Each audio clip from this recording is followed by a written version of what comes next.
నా పేరు దుర్గం శ్రీనివాస్. నేను Telangana medical and health outsourcing contract employees trade union రాష్ట్ర అధ్యక్షునిగా పనిచేస్తున్నాను.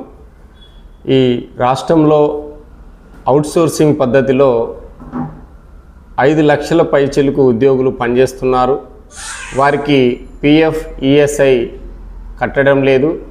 ఆ అవుట్సోర్సింగ్ ఉద్యోగులకు ఒక వస్తువు మీద వేసినటువంటి జిఎస్టీ 18% జిఎస్టీ, ఆ ఏజెన్సీకి 5 నుంచి 6% కమిషను, తర్వాత ప్రొఫెషనల్ ట్యాక్సీ పేరుతో 25 నుంచి 26, ఒక ఉద్యోగికి వచ్చే జీతంలో నుంచి 25 నుంచి 26% ఆ ఏజెన్సీలు దోపిడీ చేస్తున్నాయని చెప్పేసి గత 15 సంవత్సరాల నుండి మా యూనియన్ అనేక రిప్రజెంటేషన్స్ ఇవ్వడం జరిగింది, అధికారులకు తెలపడం జరిగింది. గత ప్రభుత్వంలో అనేక ప్రయత్నాలు చేస్తుండగా కొంత పిఆర్సీలో భాగం చేసి ఉద్యోగులు కొంత జీతాలు ఇప్పించడం జరిగింది. ఈ ప్రభుత్వం ఏజెన్సీలను రద్దు చేసి ప్రభుత్వమే నేరుగా జీతాలు ఇస్తా అని చెప్పేసి ఎలక్షన్లో రావడం జరిగింది. ఆ క్రమంలో మా ఉద్యోగులంతా కూడా ఈ ప్రభుత్వానికి ఓటేసి మాకు న్యాయం చేస్తారని చెప్పేసి ఉద్యోగులు కూడా ఓటేసి ప్రభుత్వాన్ని తెప్పియడంలో మా అవుట్సోర్సింగ్ ఉద్యోగుల పాత్ర కూడా ఉన్నదని చెప్పేసి తెలియజేస్తూ ఉన్నాం. ఈ మధ్య కాలంలో అవుట్సోర్సింగ్ ఏజెన్సీలను రద్దు చేస్తున్నామని చెప్పేసి సోషల్ మీడియాలో వైరల్ చేసుడు, పేపర్లలో వచ్చుడే తప్ప దాన్ని నిజంగా కూడా ఏ అధికారి కానీ ఏ నాయకుడు కానీ బయటకు వచ్చేసి కరెక్ట్గా మీడియా ముందు ఏ పెద్ద ఛానళ్ళల్లో కూడా కరెక్ట్గా ఈ ఏజెన్సీలను రద్దు చేస్తున్నామని చెప్పేసి చెప్పడం లేదు. తక్షణమే ఈ ఏజెన్సీలను రద్దు చేయాలి, ప్రభుత్వమే నేరుగా ఇవ్వాలి. అవుట్సోర్సింగ్ ఉద్యోగులకు రెగ్యులర్ ఉద్యోగులకు తేడా ఏంటో, పని చేస్తుర్రా లేదా అనేటువంటి విషయాన్ని కూడా అటు అధికారులు ఇటు ప్రభుత్వం గుర్తించాలి. నిన్నగాక మొన్న ఒక డిఏ ఇచ్చినారు రెగ్యులర్ ఉద్యోగులకు. సరే, వాళ్ళకు రావాల్సిన హక్కులు ఏవైతున్నాయో అవన్నీ ఇవ్వడంలో మాకు ఎలాంటి ఇబ్బందులు లేవు. కానీ మరి అవుట్సోర్సింగ్ ఉద్యోగులకు 15,600 ఒక జీతము, అది స్కిల్డ్ వర్కర్లకు, సెమీ స్కిల్డ్ వాళ్ళకేమో 22,750, తర్వాత 19,500.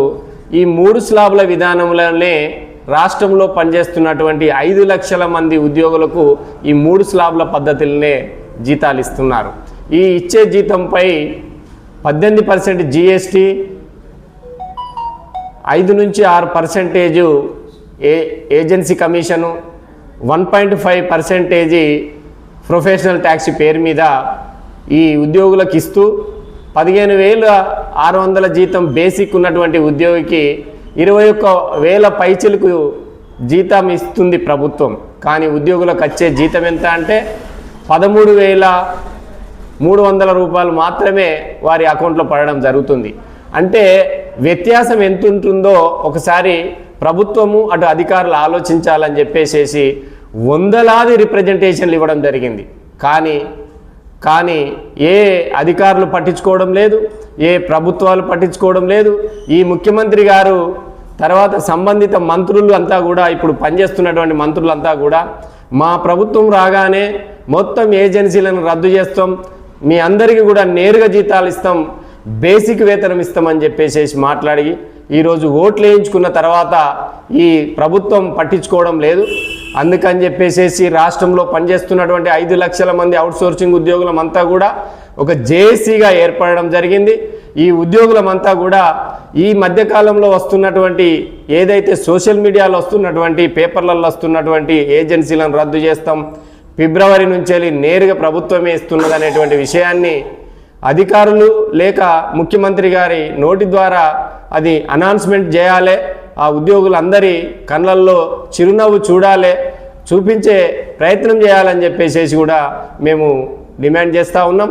ఒక్కవేళ కనుక ఈ ఉద్యోగులకు మీరు నేరుగా జీతాలు ఇచ్చేటువంటి పద్ధతి కనుక చేయలేకపోతే మేము ఈ ఫిబ్రవరి ఎండింగ్లో మొత్తం రాష్ట్రంలో ఉన్నటువంటి 5 లక్షల మంది ఉద్యోగులందరినీ కూడా ఐకమత్యం చేసేసి మొత్తం హైదరాబాదును స్తంభించేటువంటి ప్రయత్నం చేయడానికి మా ఉద్యోగులమంతా ఐకమత్యంగా యూనిట్గా మేము అందరం కూడా ఉద్యోగులను అందరినీ మమేకం చేస్తున్నాం.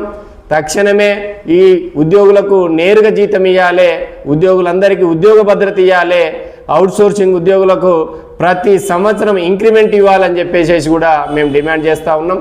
మహిళలకు రెగ్యులర్ ఉద్యోగుల మహిళలకేమో జీతంతో కూడిన ప్రసూతి సెలవులు వస్తాయి, అవుట్సోర్సింగ్ మహిళలకేమో జీతంతో కూడిన సెలవులు ఇవ్వరు. ఒకే మహిళ వ్యత్యాసం ఉండడం ఎంత అన్యాయమో కూడా ఇది అధికారులు గ్రహించాలి, నాయకులు కూడా గ్రహించాలి. మహిళలను అందరినీ ఒకే విధంగా చూడాల్సింది పోయి ఈ మా అవుట్సోర్సింగ్ మహిళలకు మాత్రము ఈ మెటర్నిటీ సెలవులు జీతంతో కూడిన ఇవ్వట్లేదు.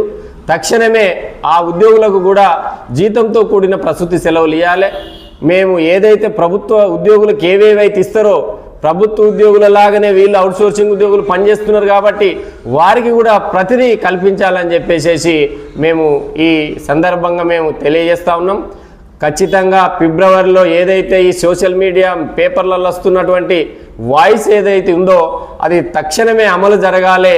లేకపోతే ఫిబ్రవరి ఎండింగ్ కల్లా మేము పెద్ద ఎత్తున రాష్ట్ర వ్యాప్తంగా ఉన్న ఉద్యోగులమంతా కూడా హైదరాబాదులో పెద్ద ధర్నా నిర్వహిస్తామని చెప్పేసి డిమాండ్ చేస్తూ ఉన్నాం. Thank you.